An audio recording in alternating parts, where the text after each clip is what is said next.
Hello everyone, मैं हूं हीना और आप देख रहे हैं लीगल परसेप्शन। आज की इस वीडियो में हम एक बहुत ही इम्पॉर्टेंट रिट पर चर्चा करने वाले हैं, बंदी प्रत्यक्षीकरण यानी हैबियस कॉर्पस। देखिए, ये जो रिट है बहुत ज़्यादा एग्ज़ाम में पूछी जाती है, बल्कि मैं तो ये कहूँगी कि एग्ज़ाम में जितनी भी 5 प्रकार की रिट कॉन्स्टिट्यूशन में दी गई हैं वो सभी तरह की रिट जो हैं वो एग्ज़ाम में पूछी जाती हैं। कभी कभी लॉन्ग क्वेश्चन के रूप में और कभी कभी शॉर्ट क्वेश्चन के रूप में सभी रिट जो हैं वो एग्ज़ाम में पूछी जाती हैं। आज हम सिर्फ हैबियस कॉर्पस के बारे में जानेंगे, इस रिट के क्या आधार हैं और इससे जुड़े केसेस पर भी चर्चा करेंगे। आगे बढ़ने से पहले मैं आपको बताना चाहूँगी कि अगर आप इस वीडियो लेक्चर के नोट्स लेना चाहते हैं तो आप टेलीग्राम से ले सकते हैं, जिसका लिंक आपको डिस्क्रिप्शन में मिल जाएगा। तो चलिए शुरू करते हैं। देखिए, सबसे पहले जो भारतीय संविधान है उसका जो अनुच्छेद 32 है, जो आर्टिकल 32 है, उसमें देखिए संवैधानिक उपचारों का अधिकार दिया गया है। और इस आर्टिकल का जो खंड 2 है वो मूल अधिकारों के उल्लंघन पर उच्चतम न्यायालय को यानी सुप्रीम कोर्ट को 5 प्रकार की रिट या याचिका जारी करने की शक्ति देता है।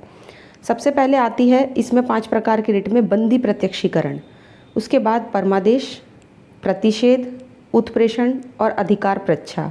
तो ये 5 प्रकार की रिटें हैं जिन्हें सुप्रीम कोर्ट आर्टिकल 32 के खंड 2 में जारी कर सकता है। अब देखिए 226 यानी जो आर्टिकल 226 है उसमें हाई कोर्ट को भी रिट जारी करने की शक्ति दी गई है, यानी कि ये 5 तरह के रिट जो सुप्रीम कोर्ट निकाल सकता है आर्टिकल 32 के तहत, वही 226 में हाई कोर्ट भी ऐसा कर सकते हैं। लेकिन जो आर्टिकल 32 है और 226 है उसमें देखिए बहुत बड़ा अंतर है, बहुत बड़ा डिफरेंस है। सबसे बड़ा अंतर यह है कि हाई कोर्ट जो है वो मूल अधिकारों के अलावा अन्य प्रयोजनों के लिए भी रिट दायर कर सकता है। यानी हाई कोर्ट, जो सुप्रीम कोर्ट है, वो तो सिर्फ फंडामेंटल राइट का जब उल्लंघन होता है उसके लिए रिट जारी करता है, लेकिन जो हाई कोर्ट है वो दूसरे प्रयोजनों के लिए भी इस रिट को या इन सभी रिटों को जारी कर सकता है। तो एक तरीके से यहाँ पे इस चीज़ को क्लियर कर दिया गया है। तो 226 जो है वो हाई कोर्ट के लिए बनाया गया है और जो 32 है वो सुप्रीम कोर्ट के लिए बनाया गया है। अब हम बंदी प्रत्यक्षीकरण रिट का पहले अर्थ जानेंगे। तो सबसे पहले बंदी प्रत्यक्षीकरण, इस शब्द को देखिए लेटिन भाषा से लिया गया है, लेटिन वर्ड है उससे लिया गया है और इसका शाब्दिक अर्थ है को प्रस्तुत किया जाए। लेकिन बंदी प्रत्यक्षीकरण का अगर हम पूरा मीनिंग देखें तो बंदी व्यक्ति को न्यायालय के सामने उपस्थित करना है। ये किसी भी व्यक्ति को अगर अवैध रूप से बंदी बना लिया जाए तो उसके खिलाफ जिस ऑफिसर ने, जिस अधिकारी ने उसको बंदी बनाया है, गलत तरीके से, इलीगल तरीके से उसको डिटेन किया है, उसके खिलाफ जारी की जाती है। तो ये वाली रिट बहुत सिंपल मीनिंग है इसका, नाम से ही समझ में आ रहा होगा कि बंदी प्रत्यक्षीकरण। तो बंदी प्रत्यक्षीकरण यानी बंदी को छुड़ाने के लिए, जिसको, किसको छुड़ाने के लिए, जिसे इलीगली डिटेन कर लिया गया है। तो अगर किसी को अवैध रूप से डिटेन कर लिया गया है उसको छुड़ाने के लिए ही ये रिट जारी होती है। अब हम इस रिट के आधार के बारे में जानते हैं। तो इस रिट का जो बेस है वो क्या है।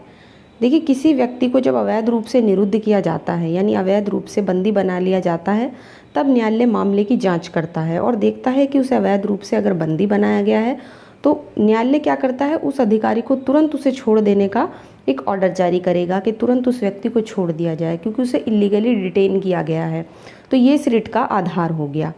इसके बाद ये कब जारी नहीं होगी, ये तो हो गए जारी करने के आधार, लेकिन अब पढ़ेंगे कि ये कब जारी नहीं की जाएगी। तो ये देखिए कब कब जारी नहीं की जाएगी, जब विधि के तहत किसी को हिरासत में लिया जाए, जब किसी को लॉफुल तरीके से हिरासत में लिया जाता है ना, किसी विधि के अधीन, किसी लॉ के अधीन हिरासत में लिया जाता है, या जब कार्यवाही किसी विधानमंडल या न्यायालय की अवमानना के तहत हो। कोई व्यक्ति है, उसने कोर्ट की मानहानि की है, कोर्ट की अवमानना की है ना, उसके ऑर्डर वगैरह को नहीं माना है, या विधानमंडल है उसकी अवमानना की है और तब उसको डिटेन किया गया है, उसको निरुद्ध किया गया है, तो वहाँ भी इस रिट का सहारा नहीं लिया जा सकता। उस व्यक्ति को छुड़ाने के लिए ये रिट नहीं डाली जाएगी। या जब न्यायालय के द्वारा ही किसी व्यक्ति को हिरासत में लिया गया हो तब भी ये रिट नहीं डाली जाएगी। या जब हिरासत न्यायालय के अधिकार क्षेत्र के बाहर हो, यानी वो व्यक्ति जिसको डिटेन किया गया है वो उस कोर्ट के जुरिडिक्शन के बाहर आता है, उस कोर्ट की अधिकारिता में नहीं आता। तो ये 4 सूरतें ऐसी हैं जिनमें किसी भी व्यक्ति को के खिलाफ जब आप ये रिट जो है वो जारी नहीं कर सकते उसको छुड़ाने के लिए। अब देखते हैं कि इसके लिए कौन आवेदन करेगा। तो बंदी की तरफ से देखिए कोई भी व्यक्ति आवेदन कर सकता है, ऐसा नहीं है कि किसी स्पेसिफिक व्यक्ति का यहाँ पे नाम दिया गया है कि कोई एक व्यक्ति ही मतलब उसकी तरफ से रिट दायर करेगा, बल्कि कोई व्यक्ति भी उसकी तरफ से रिट दायर कर सकता है, जिसमें देखिए उसका कोई रिश्तेदार या कोई हितैषी भी शामिल शामिल हो सकता है। उसकी तरफ से कोई भी रिट जो है वो दायर कर सकता है। अब देखिए किसके विरुद्ध ये जारी की जाती है। तो ये जो रिट है वो चाहे कोई सार्वजनिक प्राधिकरण हो यानी कि पब्लिक अथॉरिटी हो, या व्यक्तिगत अथॉरिटी हो यानी प्राइवेट अथॉरिटी हो, दोनों के ही खिलाफ आप जारी कर सकते हैं, है ना। तो एक तरीके से दोनों के खिलाफ ये जारी हो सकती है। कौन जारी करेगा, क्या क्या इसके आधार हैं, क्या इसका मीनिंग है, ये सब हमने आधार वगैरह इस सब के सब कुछ जान लिए। अब हम इसके केसेस की तरफ बढ़ेंगे।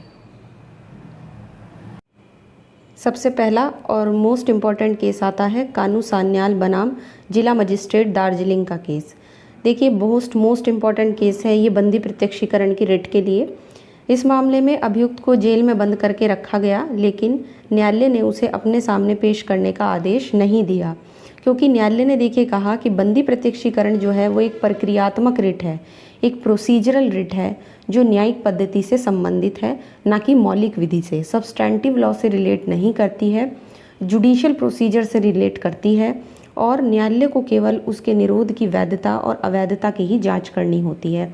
तो एक तरीके से कानू सान्याल वाला जो केस था उसमें कोर्ट ने इस बात को बिल्कुल क्लियर कर दिया कि अगर किसी व्यक्ति को छुड़ाने के लिए, जैसे कि आप इसका अर्थ जब हम देखते हैं कि बंदी को कोर्ट के सामने प्रस्तुत किया जाए, तो यहाँ पे कोर्ट ने इस चीज़ को क्लियर कर दिया कि न्यायालय के सामने प्रस्तुत करने का मतलब ये नहीं है कि उसे डेफिनेटली प्रस्तुत किया जाएगा, बल्कि उसे पेश करने का आदेश ना देकर भी कोर्ट इस रिट को जारी कर सकते हैं, क्योंकि ये एक प्रोसीजरल रिट है। एक प्रोसीजर फॉलो करना होता है कोर्ट को, और वो केवल जिस व्यक्ति को डिटेन किया गया है उसकी वैधता और अवैधता की जांच करता है। कोर्ट क्या देखता है, ये देखता है कि उस व्यक्ति को इल्लीगली डिटेन तो नहीं किया गया। अगर इल्लीगली डिटेन किया गया है, उसे गलत तरीके से बंदी बनाया गया है, तो फिर उसको छोड़ने का ऑर्डर जारी किया जाता है। तो बस इस केस में कोर्ट ने यही कहा है। न्यायालय ने इस केस में ये बात भी स्पष्ट कर दी कि बंदी को न्यायालय के सामने पेश किए बिना भी इसको जारी किया जा सकता है। देखिए इस रिट की उत्पत्ति इंग्लैंड में हुई है। वहाँ पर भी जो बंदी व्यक्ति है उसको न्यायालय के सामने प्रस्तुत करने की ज़रूरत नहीं है, और अमेरिका में भी यही नियम है। इसके बाद अगला मोस्ट इम्पॉर्टेंट जो केस है वो है सुनील बत्रा बनाम दिल्ली प्रशासन का केस। इस मामले में सुप्रीम कोर्ट ने कहा कि इस रिट का जो प्रयोग है वो गिरफ्तार व्यक्ति को केवल गिरफ्तारी से मुक्त कराने के लिए ही नहीं, बल्कि जो जेल में बंद कैदी है उसके साथ अगर कोई गलत व्यवहार, अमानवीय व्यवहार हो रहा है, उससे उसे प्रोटेक्ट करने के लिए भी किया जा सकता है। जहाँ कहीं भी अन्याय दिखाई देगा वहाँ पे कोर्ट उसे दूर करने के लिए इस रिट को जारी करेगा, बंदी प्रत्यक्षीकरण की रिट को जो है जारी करेगा। तो एक तरीके से किसी व्यक्ति को गिरफ्तार किया गया और गिरफ्तारी से उसे मुक्त कराने के लिए ही नहीं किया जाएगा, बल्कि जिसके साथ अमानवीय व्यवहार हो रहा है ना, जेल में बंद कोई कैदी है उसके साथ बहुत बुरा व्यवहार हो रहा है, उससे प्रोटेक्ट करने के लिए भी इसको जारी किया जा सकता है। इसी तरह से अगले केस में अब्दुल नासिर आदम इस्माइल वर्सेस महाराष्ट्र राज्य में सुप्रीम कोर्ट ने कहा कि जो बंदी प्रत्यक्षीकरण की जो याचिका है, अगर उसमें अपूर्ण अभिवचन या अधूरी बात कही जाए तो भी याचिका को खारिज नहीं किया जाएगा। तो एक तरीके से इन तीनों ही केसेस में कोर्ट ने कुछ ना कुछ इम्पॉर्टेंट बात कही है। मैंने तीनों केसेस को यहाँ पर आपको दिखाया है क्योंकि बहुत ही मोस्ट इम्पॉर्टेंट ये केसेस हैं एग्ज़ाम के लिहाज से। जब भी कभी ये रिट आएगी तो आप इन्हें अपने आंसर में ऐड ज़रूर कीजिएगा। और जैसा कि मैंने स्टार्टिंग में ही आपको बताया था कि अगर आप इस वीडियो लेक्चर के नोट्स लेना चाहते हैं तो आप टेलीग्राम से ले सकते हैं, जिसका लिंक आपको डिस्क्रिप्शन में मिल जाएगा। और मैं आशा करती हूँ वीडियो आपको पसंद आया होगा, और वीडियो अगर आपको पसंद आया है तो वीडियो को लाइक कीजिए, शेयर कीजिए और चैनल को सब्सक्राइब करना मत भूलिए।